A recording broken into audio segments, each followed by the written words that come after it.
bertahun-tahun baru paham, bisa berbulan-bulan, ada yang langsung paham. Itu hanya Allah memberikan pemahaman kepada kita, wasilah guru mursyid. Itu yang pertama. Kemudian yang kedua, terkait kemarin ada digoreng, tadi ada yang komen juga Makoli ya. Ternyata Ibnu Rus yang mana kelahiran tahun 1126 Masehi, beliau ahli kedokteran, beliau ahli filsafat, ahli kalam dan lain sebagainya, ahli astronomi, ternyata mengarang kitab Faslul Makoli. Itu bisa dicari di Google. Berarti saya simpulkan apa? Syekh Abdul Qadir Jilani, Imam Ghazali, Ibnu Rus, beliau yang berdoa doa khusus adalah Makoli. Tuh, terima kasih. Nah, kemudian ini saya tambahin lagi karena ini kaitannya dengan keilmuan ya. Banyak yang belum paham. Assalamualaikum warahmatullahi wabarakatuh. Ketika muridnya Mbah Gufron ini mengatakan kalau istilah Makoli yang menjadi salah satu kontroversi dari Mbah Gufron selama ini, itu katanya bahwa Ibnu Rus mengarang kitab yang diberi judul Faslul Makoli. Jadi ada kata Al-Makoli di judul kitab Ibnu Rus tersebut. Terus terang, ini membuat saya heran, agak kaget ya ketika mendengar itu, dan penasaran tentunya. Apakah benar dalam kitab itu Ibnu Rus membahas tentang istilah Al-Makoli? Karena setahu saya, Makoli itu artinya gorengan. Jadi saya langsung mencarinya, lalu saya menemukan yang ternyata kitabnya ini. Ini saya carinya di Google ya, karena muridnya Mbah Gufron ini menyuruh cari di Google, dan mungkin dia sendiri juga nemunya di Google. Itu pun hanya sepintas melihat saja, tidak mengira-ngira artinya apa dan isinya apa. Nah, saya kira dalam kitab ini Ibnu Rus akan membahas tuntas bagaimana tentang istilah Makoli, menjelaskan bagaimana maksud dari Makoli atau bagaimana makna yang terkandung dalam kalimat Al-Makoli yang bisa dijadikan referensi untuk membenarkan Makoli-Makolinya Mbah Gufron. Ternyata teman-teman, setelah saya cari di berbagai resensi kitab Ibnu Rus ini yang ada di Google, ternyata sama sekali beliau Ibnu Rus tidak menyinggung soal istilah Al-Makoli sama sekali. Artinya sama sekali beliau tidak membahas tentang pengertian dari Al-Makoli dalam kitab itu. Jadi begini Pak ya, penyematan lafaz Al-Makoli di sampul kitab itu judul dan nama dari kitab tersebut. Bukan berarti Ibnu Rus mau menjelaskan tentang istilah Al-Makoli. Coba dimengerti dulu arti dari lafaz Faslul Makoli itu. Makanya jangan cuma melihat sepintas saja karena ada kata Al-Makoli kemudian dikait-kaitkan dengan Makoli-Makolinya Mbah Gufron. Sebenarnya dari judulnya saja itu sudah bisa dibaca. Maksudnya sudah bisa dikira-kira bagaimana secara umum kitab ini akan membahas tentang apa. Jadi lihat dulu apa arti dari kata Fasl al-Maqol, Faslul Maqol ya. Faslul Makoli dalam bahasa Arab secara harfiah berarti penjelasan atau pasal atau bab suatu pembahasan. Lafaz fasl artinya adalah pemisahan, penjelasan atau penguraian. Ya semacam bab lah ya atau pasal ya. Dalam konteks ini menunjukkan penegasan atau klarifikasi mengenai suatu isu atau pembahasan. Sedangkan lafaz al-maqol itu berarti perkataan, pembahasan atau argumentasi. Jangan dikira lafaz al-maqoli dalam judul kitab ini adalah kumpulan dari beberapa kata yang digabung menjadi satu, menjadi al-maqoli sehingga kemudian punya makna tersendiri. Bukan. Al-maqol itu isim masdar dari fi'il madhi qala yaqulu qawlan wa maqalan. Jadi asalnya maqolun masdar ya, lalu dimasukkan huruf al menjadi al-maqol yang artinya perkataan atau bisa juga pembahasan.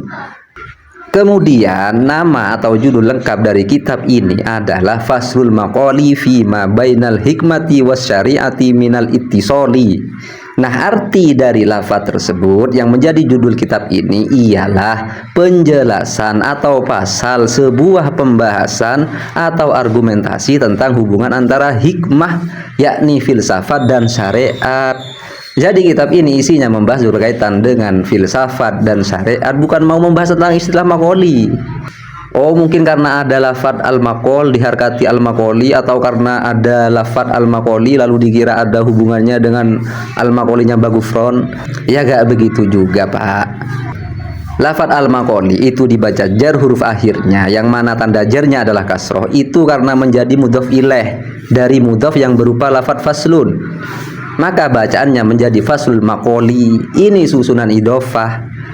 Ya kalau misalnya harus dibaca selain jer, misalnya kalau kebetulan selain menjadi mudhaf ilaih yang dibaca selain jer misalnya, taruhlah dibaca rofa karena berkedudukan harus dibaca rofa misalnya, maka bacaannya menjadi al-maqolu.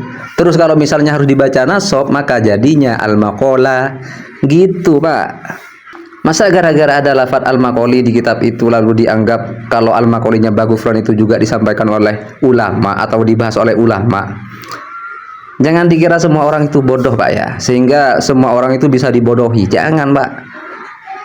Ya udah, saya kasih gambaran secara umum ya tentang isi dari kitab Fathul Maqoli ini. Jadi kitab ini ada 18 pembahasan, yang diantaranya adalah pembahasan mengenai hukum mempelajari filsafat, pentingnya penalaran, syarat-syarat penalaran, maratibun nas, tingkatan kemampuan pembuktian manusia, ya. Terus juga menjelaskan tentang alaqatul hikmah was syariah, yakni hubungan antara filsafat dan syariat. Kemudian juga menjelaskan tentang takwil. Lalu juga ada pembahasan mengenai Al-Ghazali dan para filsuf.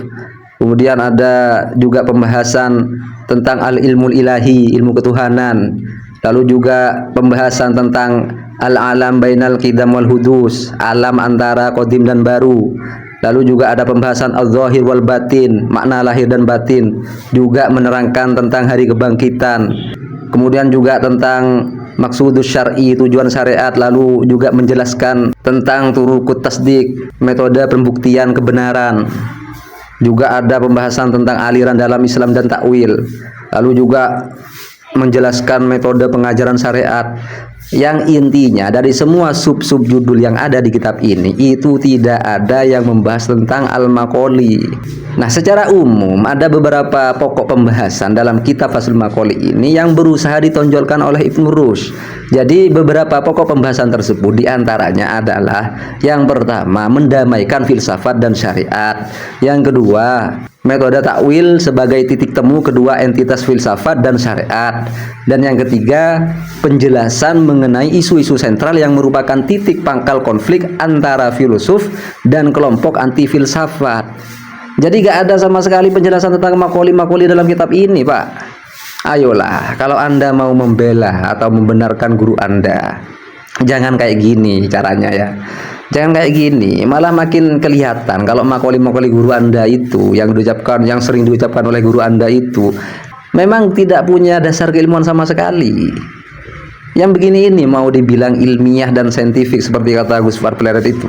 Kan di video itu juga ada Gus Fuad ya yang mengatakan kalau Abuya Mama Gufron itu adalah sosok yang saintifik dan ilmiah, sampai disebut dengan sebutan Abuya ya oleh Gus Fuad Pleret ini. Ada sebuah pepatah, orang bodoh akan membodohi orang lain untuk kebodohannya sendiri, untuk menutupi kebodohannya sendiri.